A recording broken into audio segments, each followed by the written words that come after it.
Hi friends, ఈరోజు మనము pan అంటే ఏంటి, ఫామ్ నెంబర్ 60 అంటే ఏంటి, ఫామ్ నెంబర్ 61 అంటే ఏంటి తెలుసుకుందాం. అసలు పాన్ ఎందుకు అవసరం? పాన్ అంటే పర్మనెంట్ అకౌంట్ నెంబర్. ఇది ఒక 10 డిజిట్స్ ఆల్ఫా న్యూమరిక్ నెంబర్. అంటే పాన్ నెంబర్లో ఆల్ఫాబెట్స్ ఉంటాయి, నెంబర్స్ కూడా ఉంటాయి. ఇది issued by income tax department వాళ్ళు ఈ పాన్ నెంబర్ని ఇష్యూ చేస్తారు మనకి.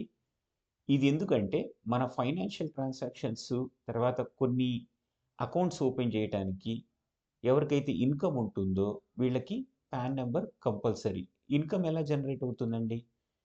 మీరు జాబ్ చేస్తుంటే మీకు ఇన్కమ్ వస్తుంది, లేదా మీరు ఒక బిజినెస్ చేస్తే ఇన్కమ్ వస్తుంది, లేదా మీరు ఒక డిపాజిట్ చేస్తే దాని మీద ఇంట్రెస్ట్ ఇన్కమ్ వస్తుంది, లేదా మీకు ఒక ఇల్లు ఉంది దానికి రెంట్ వస్తుంది, దాని మీద కూడా మీకు ఇన్కమ్ జనరేట్ అవుతుంది. సో ఈ ఇన్కమ్ సంబంధించిన కొన్ని ట్రాన్సాక్షన్స్ మీరు చేసేటప్పుడు, ఇన్కమ్ ట్యాక్స్ రిటర్న్ ఫైల్ చేసేటప్పుడు కంపల్సరీ పాన్ నెంబర్ ఉంటుంది. ఒకవేళ పాన్ నెంబర్ లేకపోతే ఎలాగు? సో ఇవన్నీ ఈరోజు మనం డిస్కస్ చేసుకుందాం.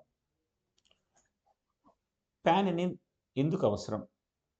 నాన్ ఇండివిజువల్స్ అంటే బిజినెస్ పర్సన్స్, పార్ట్నర్షిప్స్, వీటికి సంబంధించిన ఆర్గనైజేషన్స్, వాటికి అసోసియేట్ అంటే వాళ్ళతో కలిసి పనిచేస్తున్న బోర్డ్ ఆఫ్ డైరెక్టర్స్ కానీ, లేదంటే ఎగ్జిక్యూటివ్ మెంబర్స్ కానీ, వీళ్ళందరికీ కంపల్సరీ పాన్ అనేది ఉండాలి.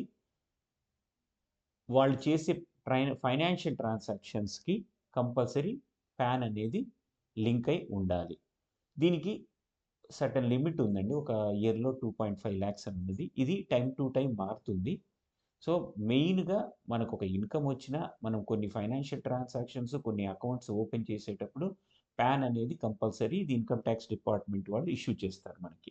ఒకవేళ పాన్ లేకపోతే ఎలా, అది కూడా తెలుసుకుందాం.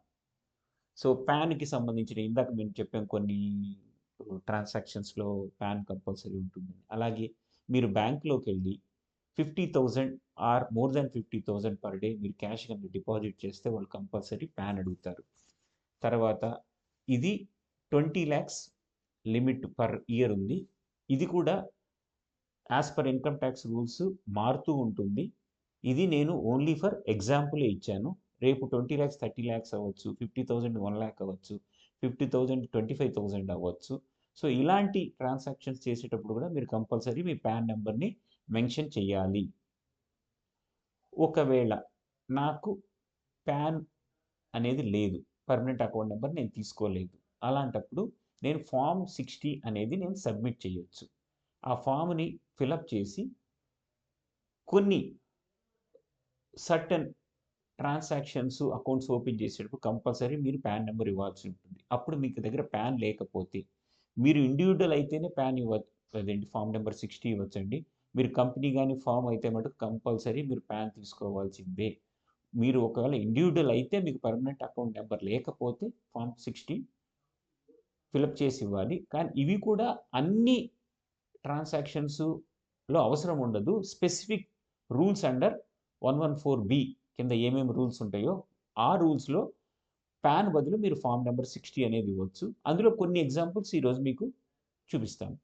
రూల్ నెంబర్ 114B కింద మీరు సర్టన్ డాక్యుమెంట్స్ ఈ ఫైనాన్షియల్ ట్రాన్సాక్షన్ చేసేటప్పుడు మీరు ఇవ్వాలి. పాన్ లేకపోతే ఫామ్ నెంబర్ 60 అనేది ఇవ్వాలి. అవేంటో మీకు చూపిస్తాను. మీకు payment to mutual funds for the purchase of units. మీరు మ్యూచువల్ ఫండ్స్లో ఇన్వెస్ట్ చేసి యూనిట్స్ కొనాలనుకున్నారు, లేదు sale are purchase of motor vehicle, లేదు ఒక 4 వీలర్ 2 వీలర్ కొనాలని అమ్మాలని అనుకుంటున్నారు. Payment to A company and institution for acquiring debit bonds. మీరు షేర్స్ కానీ బాండ్స్ కానీ కొనాలనుకుంటున్నారు, లేదా ఒక 2 వీలర్ 4 వీలర్ కొనాలనుకుంటున్నారు. ఒక మ్యూచువల్ ఫండ్లో మీరు ఇన్వెస్ట్ చేయాలి అన్నప్పుడు మీ దగ్గర పాన్ లేకపోతే ఫామ్ నెంబర్ 60 ఇచ్చి మీరు ఆ ట్రాన్సాక్షన్ని కంప్లీట్ చేయొచ్చు. ఇలాగ చాలా రూల్స్ ఉన్నాయి 114B కింద. ఓన్లీ కొన్ని ఎగ్జాంపుల్లే నేను ఇచ్చాను. పాన్ లేకపోతే ఫామ్ నెంబర్ 60 ఇవ్వచ్చు. ఇంకొక ఆల్టర్నేటివ్ ఫామ్ నెంబర్ 61 కూడా ఇవ్వచ్చు. ఫామ్ నెంబర్ 61 అంటే ఏంటంటే, నాకు అగ్రికల్చర్ ఇన్కమే ఉంది, ఇంకా ఏ అదర్ ఇన్కమ్ లేదు నాకు. అంటే income from house property, income from capital gains, income from salary, ఇలాంటివి ఏమీ లేవు. నాకు అగ్రికల్చర్ ఇన్కమే ఉన్నది. అగ్రికల్చరల్ ఇన్కమ్ ట్యాక్సబుల్ కాదు కాబట్టి నార్మల్గా పాన్ నెంబర్ అప్లై చేయరు. ఇలాంటి సిచ్యువేషన్స్లో కూడా పాన్ నెంబర్ 60 ఇచ్చి మీరు ఆ ట్రాన్సాక్షన్ని కంప్లీట్ చేయొచ్చు. అవి కూడా ఈ లిస్టే 114B కింద ఉన్న లిస్టులో అయితే పాన్ అడుగుతారు. పాన్ బదులు ఫామ్ 60 కానీ 61 మీకు మీరు అగ్రికల్చర్ ఇన్కమ్ అయితే ఫామ్ నెంబర్ 61 ఇస్తారు. అదర్ పీపుల్ అయితే ఇండివిజువల్స్ అయితే ఫామ్ 60 ఇస్తారు.